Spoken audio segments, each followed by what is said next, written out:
Selamat datang kembali di channel Rubinstat. Kali ini kita akan membahas tentang korelasi-korelasi pada variabel kategori ya. Sebelumnya kita sudah belajar pada korelasi pada variabel kuantitatif ya. Kali ini kita belajar tentang pada variabel kategori. Ada berbagai jenis korelasi pada variabel kategori. Kita akan mencoba satu persatu. Yang pertama adalah nanti korelasi pi ya, kemudian ada korelasi Kramer, kemudian korelasi Kruskal gamma, korelasi Kruskal lambda, dan korelasi kanonik. Nanti lanjutan ada beberapa jenis korelasi yang untuk multivariat. Nah, sebelum lebih lanjut, para sahabat dapat like, subscribe, dan komen untuk mendapatkan informasi-informasi video menarik berikutnya.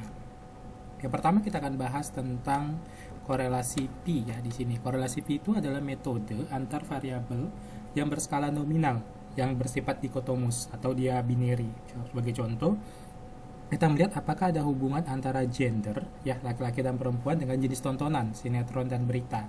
Nah, dua variabel ini bersifat data yang nominal, jadi tidak dapat dibandingkan, hanya dapat dibedakan sebagai label atau sebagai atribut. Kita langsung saja untuk datanya, tinggal file. Kita nanti datanya ada di menu di bagian deskripsi ya.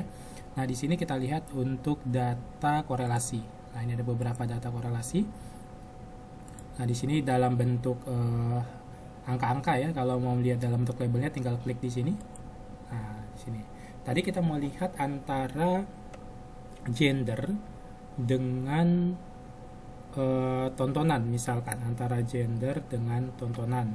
Apakah ada kaitan atau tidak antara gender dan tontonan, di mana kedua variabel ini merupakan variabel yang kategorik, yang dikotomus, dan dia nominal nih antara gender dengan tontonan. Tinggal kita klik aja di sini analyze, kemudian kita pilih di sini deskriptif, kita pilih cross tab. Nah, di sini row-nya misalkan gender, kolomnya adalah tontonan. Kemudian kita pilih nanti statistik yang kita gunakan, misalkan chi-square ya. Kemudian tadi korelasi yang pi. Nah, korelasi pi di sini. Kemudian kita oke-kan, atau kita mau lihat nanti misalkan tabelnya itu dalam persentase, bisa percentage, pilih kolom. Oke-kan saja. Nah, seperti ini. Oke, jadi kalau kita lihat di sini secara korelasi, ini cross tab-nya, berapa yang perempuan yang suka sinetron, perempuan yang suka berita berikutnya.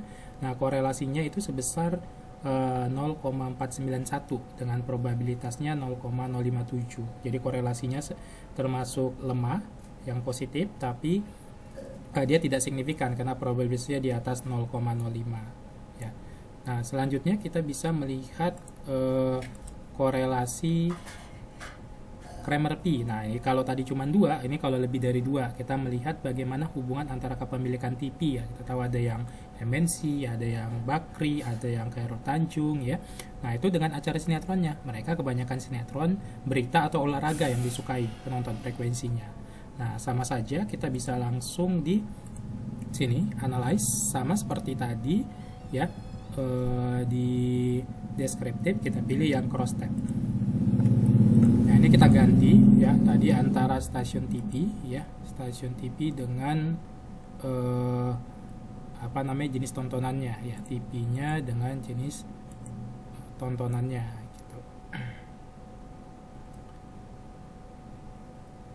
Oke, kemudian kita bisa lihat di sini sama saja. Untuk yang statistiknya kita pilih yang pi dan Kramer pi ya, karena dia sama-sama untuk data yang nominal. Jadi kita oke-kan saja. Nah, ini kita bisa lihat di sini berapa nilainya ya. Ini Kramer pi-nya, korelasinya cukup moderat ya, sedang, tapi dia tidak signifikan gitu. Nah, kalau kita mau melihat lagi misalkan hubungan antar variabel yang bersifat ordinal, misalkan sekarang ya, ordinal. Nah, itu Kruskal gamma namanya ya. Jadi kalau kita ingin melihat hubungan antara tingkat pendidikan dengan penghasilan, nah itu pakainya Kruskal gamma. Kalau kita mau lihat nanti antara variabel nominal berukuran M kali M, juga bisa menggunakan Kruskal lambda ya. Seperti itu. Jadi kalau kita tadi mau melihat hubungan antara analyze, tadi di deskriptif, kemudian pilih yang cross tab, pokoknya kita bermain di variabel kategorik di sini ya. Nah, tadi antara si pendidikan misalnya. Oke, pendidikan dengan penghasilan. Ini kan pendidikan kan ordinal, maka yang kita pilih di sini statistiknya adalah yang ordinal ya, misalkan gamma gitu ya, yang ordinal. Oke, seperti itu. Terus gamma. Nah, ini ternyata dia kalau kita lihat dia signifikan. Nah, secara chi-square-nya ini juga secara signifikan ya. Jadi dia sangat erat hubungan antara pendidikan dengan penghasilan misalnya. 1 ini perfect ya. Jadi dia signifikan. Gitu. Kemudian itulah tadi variabel untuk variabel yang bersifat kategori. Nah,